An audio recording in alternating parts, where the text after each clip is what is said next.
Whether you're seeking inspiration, wisdom, or a fresh perspective on leadership and entrepreneurship, the Building Interest podcast has you covered. Together, we uncover the stories behind the success of groundbreaking leaders, the triumphs, the challenges, and the invaluable lessons they learned along the way.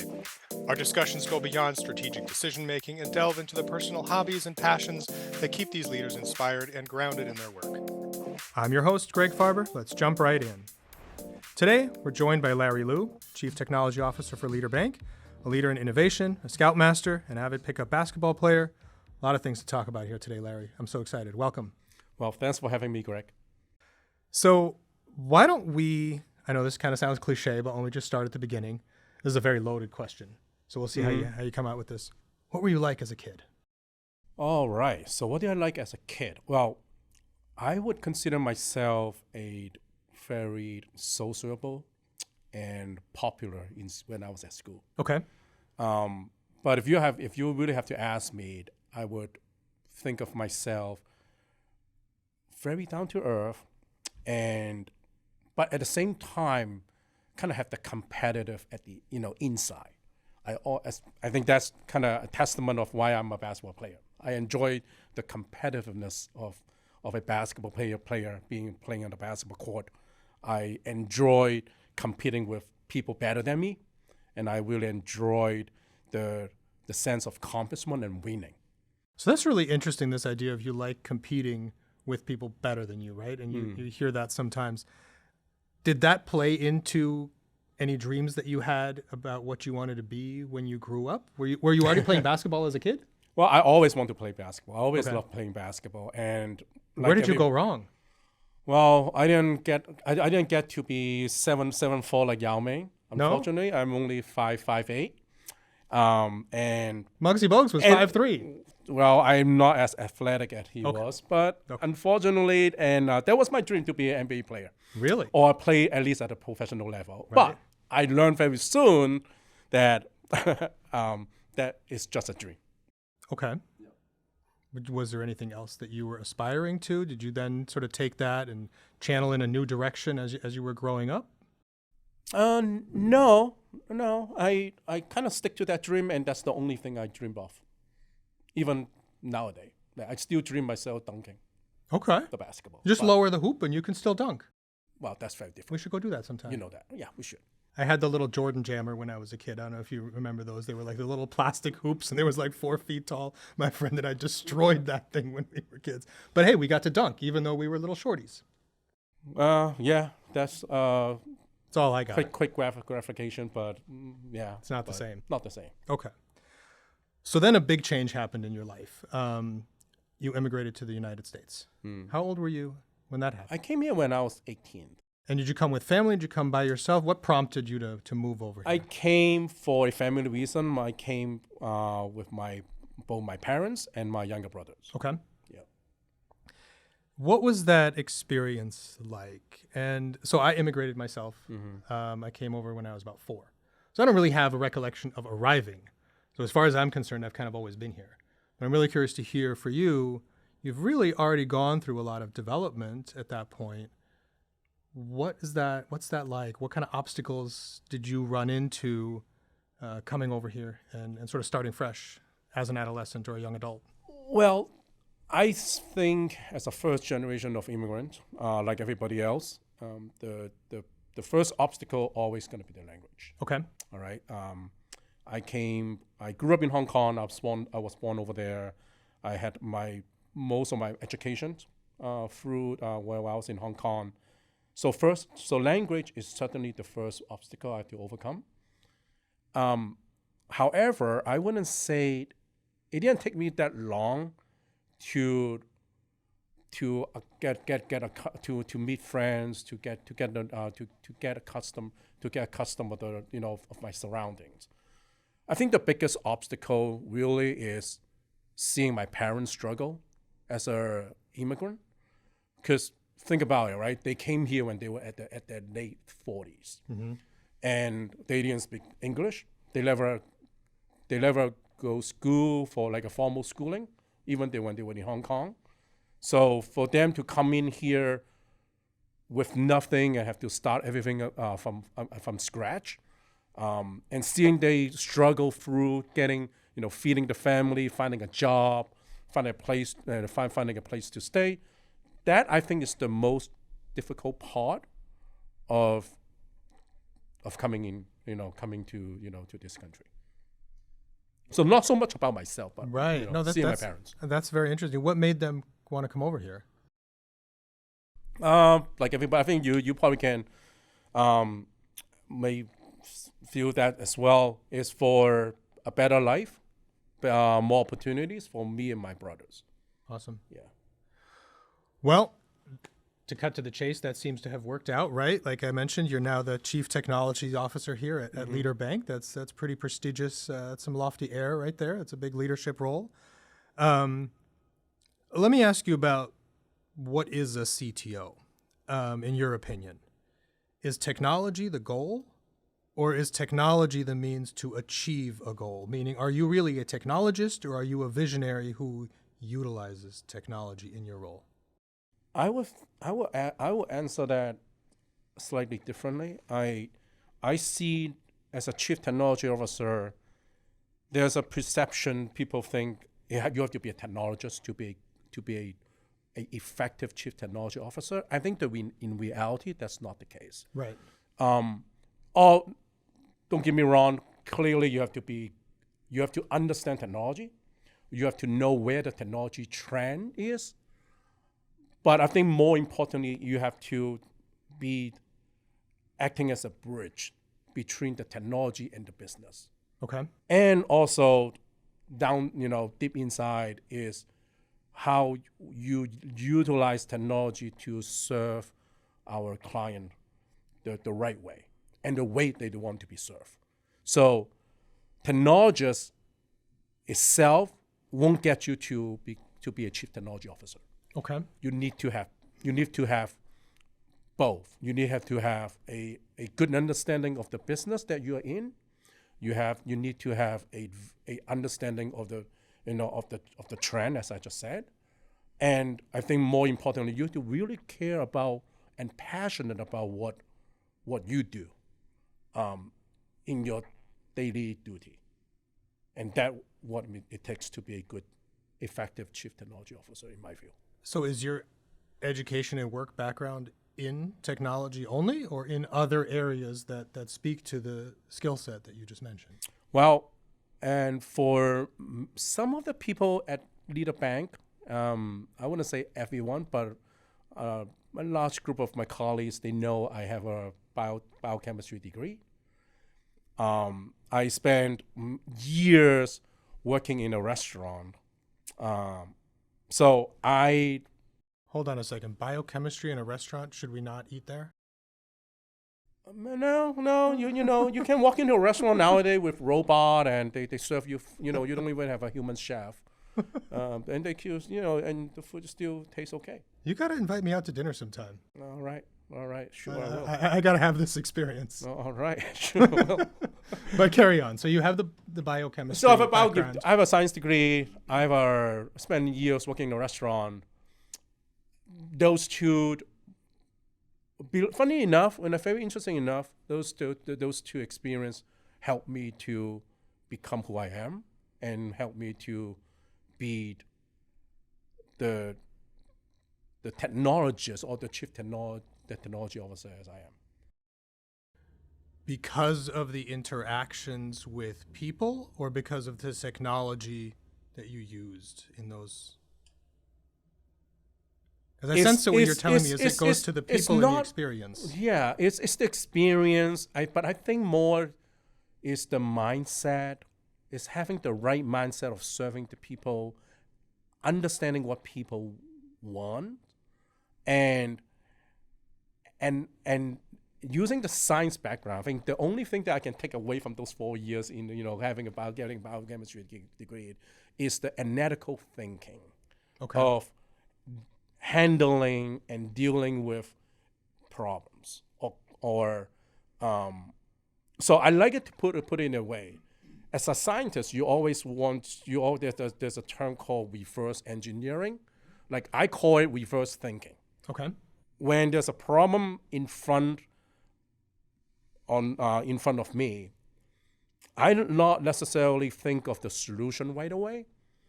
I like to think about what would solution A, B, and C does, and then reverse that thought process. How did we get to the problem Right, in the because first place? I want to know more. I care more about the process to get to the solution or the type of the specific solution than the solution itself. If that makes sense. Well, it suggests making a real fix as opposed to a quick sort of slap a Band-Aid on it type of fix. Yeah, in some way, that's correct. Yes, that's accurate. So then now in your role, you're building and leading technology systems and teams here with Leader. Mm-hmm.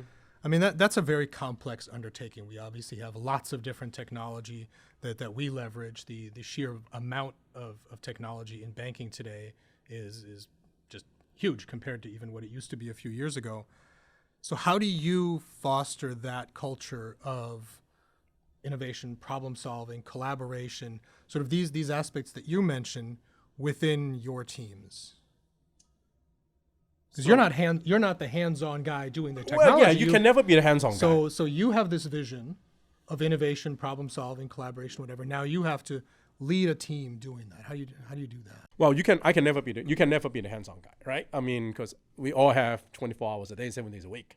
Then, as you just suggest, there's so much stuff going on, from the business request, from the new project, enhancement work, new feature getting rolled out, system getting upgrade. You know, we just talk about the data risk component of things. So there's so much going on in a bank, at Leader Bank, and no one person can do all that work. So the most important thing in my view is to create the culture, the team culture that people will take ownership. Any members of my team, we are strong believer of owning the task, and my job is to make sure that I provide the necessary resources so that they can own the task. So not necessarily me getting involved on the day-to-day, but more I would say, hey John or hey Nancy, is there anything I can do to help you to get your work done? I think that is the big piece of my work and my responsibilities. Now, and then we also want to create a culture, not only owning the responsibility, but let them grow and let them learn and let them experience that assignment, that task that they're working on, and let them fail too. I mean, sometimes. Absolutely. That's So how I'm we learn. hearing, we talk about empowering team members a lot, and we know that building a system isn't just running cables and installing network switches and applications and things. It's so much more than that. But if you let someone own that process, then they can do it better and more independently the next time. And then they can also teach other people to do it next time. Right.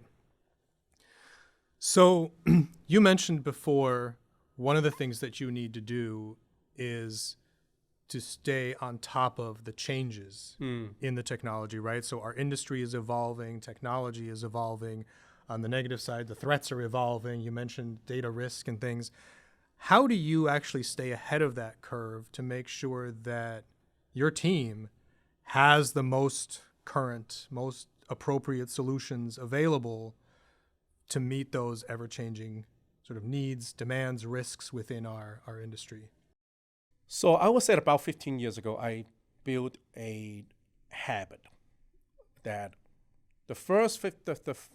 the moment I wake up every morning, I spend about 30 minutes reading news. It could be a technology news. It could be what's going on in the cybersecurity world. It could be a financial news. It could be a world news. Whatever it is, I dedicate my 30 minutes of each day to watch the news or to read the news. And I encourage all my team members to do that too. As you just mentioned, technology evolves. Things happening surrounding us evolve. not just technology itself. Right. Right. There are business that there are business event that's happening right now, right? And so it's important for us to build that habit of dedicate a small portion of your day and read about what is going on around you. But not just the latest tech blog. No, anything, not because necessarily anything anything. could be impacted by the role or the support that we need in the department. Absolutely, and like a good example is OCC, our the bank governing regulators. They might release something, a new guideline, for example. Well, it might not have that guideline has nothing to do with the technology, because let's say is a changing how the banks should process handle their data, let's say, right? But that little piece of information would allow me to be a step ahead of thinking about, wait a minute, if this is a new guideline that just got published this morning, I should be ready to have the right technology or to have the right system to be in place in case to meet the new guideline. When a different department wants to bring in a new product or something that now falls under that, you're already aware that this potential guideline exists. Precisely. I think that's very important too, because you never want to, especially when you're at my role, you don't need to play the catch-up game. You want always to be a little bit ahead of everybody else. Well, I think that's the fear, right? The news always makes it sound like the criminals are always ahead of the good guys in technology, right? Because they find some new vulnerability, and then people have to play catch up. And to not feel like you're behind, to be ahead, I think that's kind of what I'm getting at, is that's part of your role and understanding where those needs are. Yeah, absolutely. And the only way to be staying on top of it is to designate some time out of your day to be dedicated to it. So speaking of things evolving, and we're going to keep in mind this is a podcast of opinions where we have that handy dandy disclaimer at the end that says the opinions expressed by Larry Liu are those of him and not the bank, right? I want to know, what's your take on AI? And is that something that you see replacing a lot of human work, or is it going to create new opportunities? How can we find a way to live with AI, right? I mean, it has the word artificial right in it. And how can we still be able to tell what's real from what's fake? Well, there's a lot that's you pack with a lot of questions there. Yeah, I'm just really curious your take on AI, not in the sense of would we allow it at the business, but just personally your take on AI, and so how that's evolving that larger landscape that you talk about. Well, I think AI itself means a lot of things, right? It is a very wide range of technologies. It include data analytics. It will include machine learning. It also include large data modeling, large language modeling. And to me, you hear the news every day. You wake up in the morning. As a technologist who's been doing this for 20 years, I still recall really way back, people are so afraid of the internet, right? People are saying, well, the internet's it's the Skynet of the Terminator. It's gonna take over the world. Well, that was 20 plus years ago. That didn't happen, all right? Now, and then you have the cloud. Yep. About 10 years ago, more or less, people say, oh, well, everything's going to be sitting in the cloud. We're going to lose control of the cloud. Your data will be sitting in the cloud that you have no control of. Well, to a certain extent, that's true, because many of the data now sitting in the cloud, like your Facebook data, right? Your post, you write a blog, those are sitting in the cloud, right? Mm-hmm. But did the cloud actually, eliminate a lot of work? No, I will argue no. Because what really those technologies that I just mentioned about, the internet, the cloud, they're creating more work. They're creating more work for people, for the right people. Okay. All right? Now, if you take the AI people think, oh yeah, AI is going to replace 40% or 80% of the workforce. I think I read something like that in some news article. Not going to happen, huh? In reality, no. Now, would that replace some work through automation? Absolutely. But I'm more... But then you think there'll be new opportunities. Exactly. that come out of I'm that. more looking at AI as a tool, as a utility that will help us to take on more work, Okay. right? So it's just like Excel, right? Well, Excel is a tool, Right, exactly. Or a lot of people using ChatGPT to write resume, right? So instead of spending 5 hours, 12 hours writing your own resume, well, you use ChatGPT to help you to write a resume, at least in the form of template, to get you kickstarted in just 5 minutes. And then, so think about the efficiency there. From 8 hours to write a resume to down to 5 minutes. Well, what are those remaining 7 hours that you can? Well, you can use all the remaining 7 hours to do so many different things. So I think AI is a tool that will propel us to do more, and it will eliminate some very repetitive work. But I think the potential of more opening up the window of more work, I think that will make AI as a technology a very interesting one. So you see it almost as a partner going forward, as something that we can leverage for efficiency and large data analytics, and not so much as the threat that it sometimes is painted in the news. Right. Well, you use the word threat there, right? Now, there's a dark side of AI that people have been talking about. It's just like the dark web. Right. You can do so much. You can do a whole lot of activities on the dark web that nobody know about. Well, you think nobody knows. Well, there's a lot of ethical questions to automate. Right, So right. we don't have to get into all that. But AI does have the potential of, it's the unknown that it's the uncertainty, the unknown that people worry about. But I think with a collective human mind and all the technologists that's working on this technology, it doesn't really concern me a lot. Nice. Yeah. No, you said I gave you a lot to unpack. You did a great job. That was a very thoughtful answer. I appreciate that. Thank you. A lot of good insight, actually, for me as well, personally. I'm interested in following these things and hearing different perspectives, and not just what you hear on the news, I think is really important for people to hear. So speaking of important things for people to hear, going back a little bit to your career path and the path you took to get to where you are today, is there a particular piece of advice that you've gotten in your time that really resonated with you, that stands out as this was a really impactful thing that someone once said to me? I will share two different pieces of advice. One is more on the personal level, and the second one is more at the professional level. Okay. Right. Now, for the personal advice, one of the pieces that I received from somebody who I work, he's the original founder and CEO of a venture capital firm based in Boston. I'm not going to name that person. It's many years ago. I recall he told me once, say, Larry, if I can give you the best one advice I can give you is, there are so many external things that we as a human don't have control of. But there is one thing that you can control, and we all are to a large extent, we all have control. It's spending.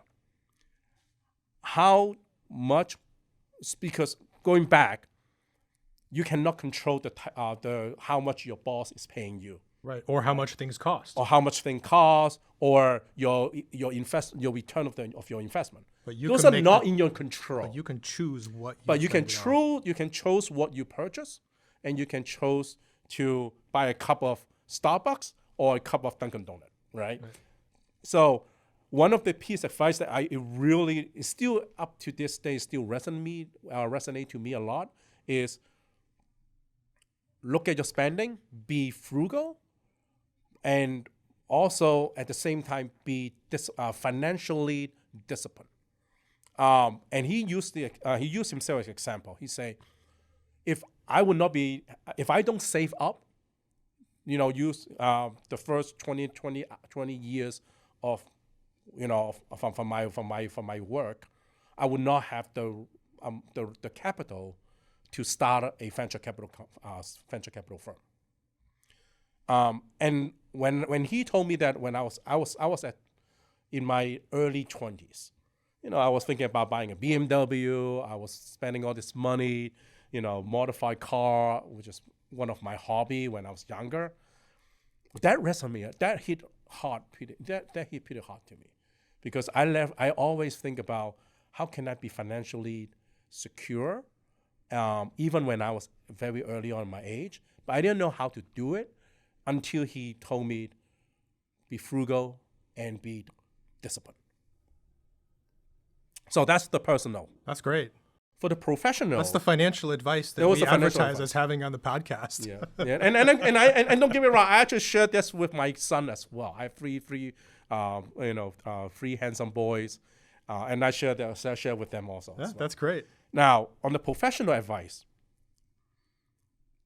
I think I would say it is work smart and be diligent. And that was I learned that from my life mentor. He's somebody I look up to. He's somebody that and by the way, I strongly encourage anyone to find a mentor.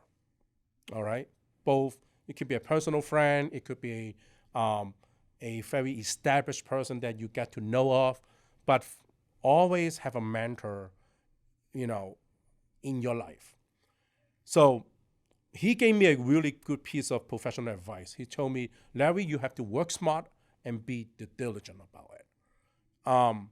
Always be the one in the room that outwork everybody else. And to me, my personality, as I say, I'm very sociable. I love talking. I really don't take the work too seriously. At my younger age, but he taught me how to look at my job and treat my job as a profession, and that changed me as well. So that really connects into something I want to talk about, which is balance, right? So you've given us two wonderful pieces of advice, one about being financially smart and saving up, and one about treating your job as a professional and really being the best in it that you can be. On the other hand, there's this debate between, do we live to work or do we work to live? And at some point, you also want to spend some of your money on yourself for things that are fun, whether it's modding cars or taking trips or whatever it is. And sometimes you want to have fun at work and you don't want to just have your head down and be so efficient and dialed in all the time. You want to have fun conversations and get to know the people you work with. But let's take that outside of work for a second. How do you balance that strong financial and professional ethic that you just described with the things that keep you happy in your personal life? How do you balance those? Do you make the time and the money to take care of Larry? Yes, I do. Good. I'm happy to report that I go to gym three days a week. I still play excessive basketball. Excessive basketball, like two days a week. Good. Well, let's go back to your question about the balance, finding the balance. I think the word balance has a very different meaning to many people. That's probably true. Like some people, like my father, he loves working. Like he works from Sunday to Saturday, 10 hours a day, 12 hours a day. But somehow it makes him happy. But that makes him happy. Right. Then I also have got to know a lot of my friends. They don't like to work. They don't enjoy working. They want to stay home. They want to go to they want to, travel around the road. That's okay too. Maybe they're in the wrong job. So I wouldn't comment on that one, but I think it's knowing yourself and asking yourself the questions: am I happy? Am I comfortable of where I am? Right. And constantly asking that questions and challenging yourself to say, you know what? I need a break. I don't look at work as a work. I look at work as part of my life.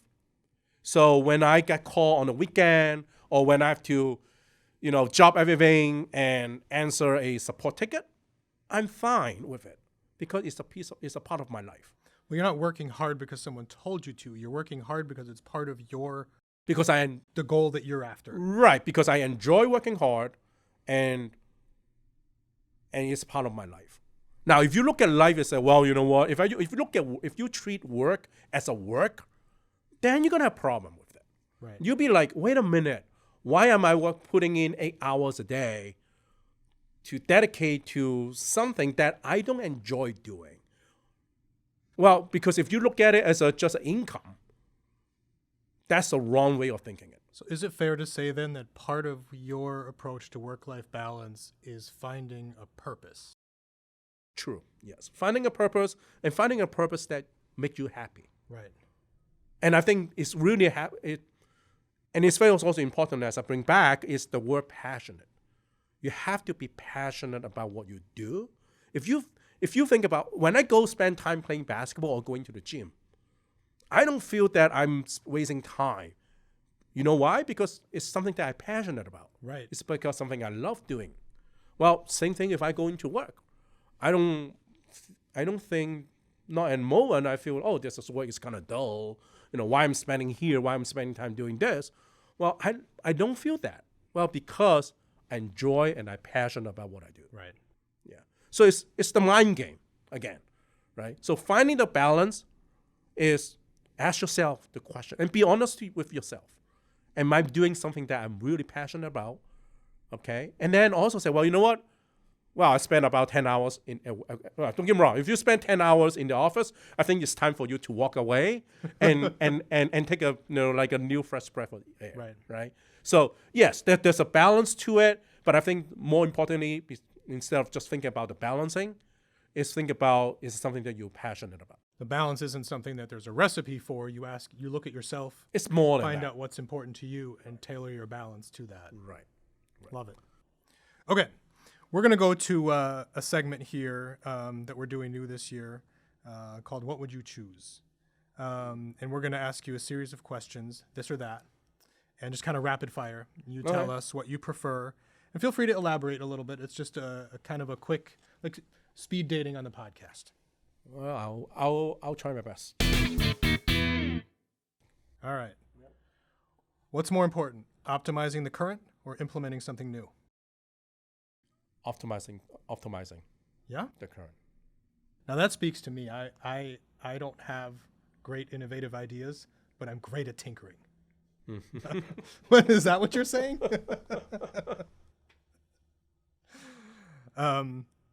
Would you rather be proactive or reactive? Oh, proactive. Yeah, that's an easy one.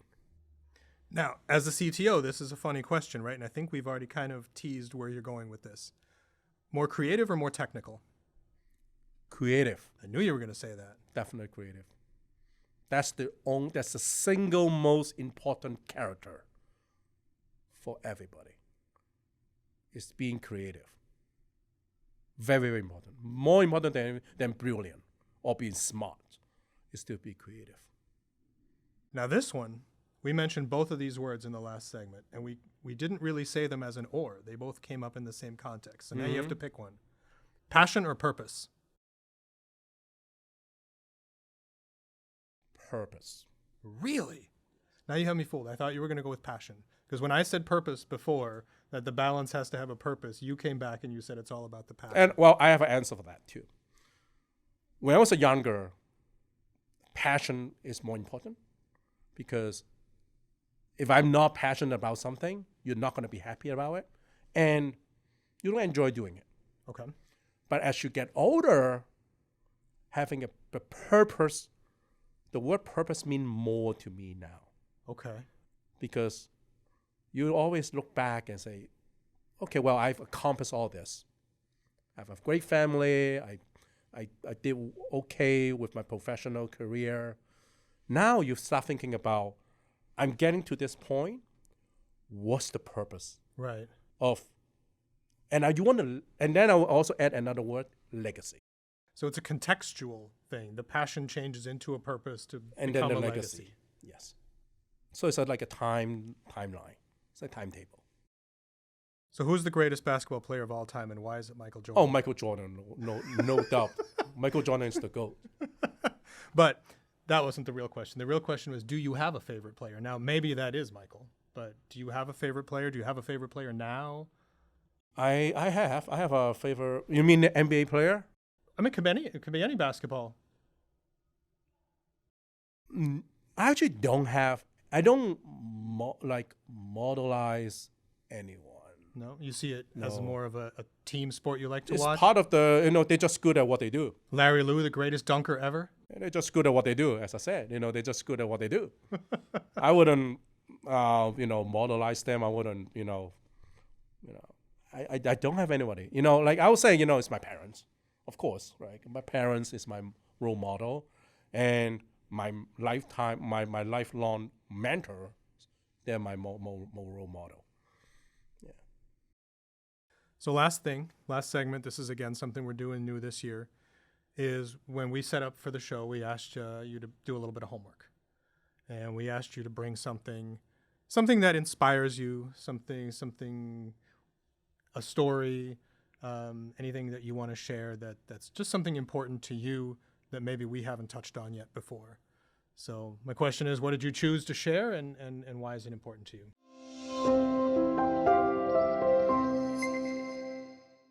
Well, I didn't bring it with me because I thought it was not appropriate to bring that to a podcast. Oh, now we definitely want to know what it was is. a little bottle. Well, no. So this is also coming from my mentor. Right? Okay. I remember there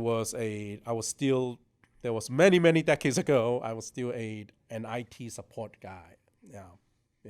Working on the help desk, and one day he walked in with a bottle of Crown Royal. Okay. He said, "Larry, this is a gift from me, and and it's a tradition that he carries on from his dad." And he gave me a bottle of the Crown Royal, and he told me, like, "Larry, we will only open this bottle when we accomplish something together as a team." Okay, I said, well, I was in my early 20s, and I said, okay, well, cool, but he said, well, you have to leave it in your office. Right? Don't take it anywhere. Don't take it home. Don't drink it all. The only time you can open the bottle is when we accomplish something as a team. Well, I end up work for him for about 8 years.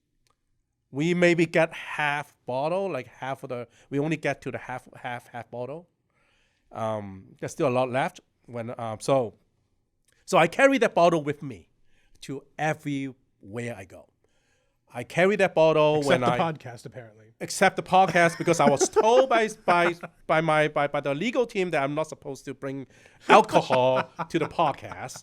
We'll have to talk to those guys. Now, I took that same bottle with me when I got the job in Hong Kong. I relocated to Hong Kong for a couple of years, and I took that same bottle with me to Hong Kong. I bought the same bottle with me to Japan, to New Delhi, to everywhere I go. When I have my office, I will take that bottle with me. And you just carry that meaning forward everywhere And you I go. just take that meaning forward. That's amazing. And then one day I actually finished that bottle, and I call him up, say, I actually just finished that bottle. Can you send me another one? He said, Larry, don't worry, I got you. And he sent me another one. That was about 15 years later. Wow. He sent me a second bottle. So I'm still working through it. There's still a lot left, but that's a little tradition. Well, we might not have it on the table in front of us, but that is a But you know story. where it is now. It's in my office. I'm gonna have to come find it. Cheers. Now you know, right now. Now you know. All right, Larry. That not only was that an awesome answer, and I love that story. That's super inspirational. It's personal. I love it. I really want to thank you for coming on today. I had a great time. I learned a lot about you. Any last thoughts you may want to leave for our listeners here today? Well, no, I just want to share. I thank you again for inviting me to the podcast. I really enjoy doing this. Hopefully I can do more. But I told you it could be fun. Yeah, absolutely. I think it's fun. Well, thank you, Larry. Don't forget to subscribe and rate our show. The Building Interest podcast is live on all podcast platforms, YouTube, and TikTok. We want to hear what you think of each episode and encourage you to submit your questions that you want us to cover, so please find us on our YouTube, TikTok, or other channels and comment your thoughts. All opinions expressed by Larry Liu are his own and not the opinions of LeaderBank NA. For more information on today's subject, visit leaderbank.com. In addition to past episodes, you can also find our corresponding blog entries for more insights. This podcast is a production of LeaderBank, an equal housing lender, and member FDIC, NMLS number 449250.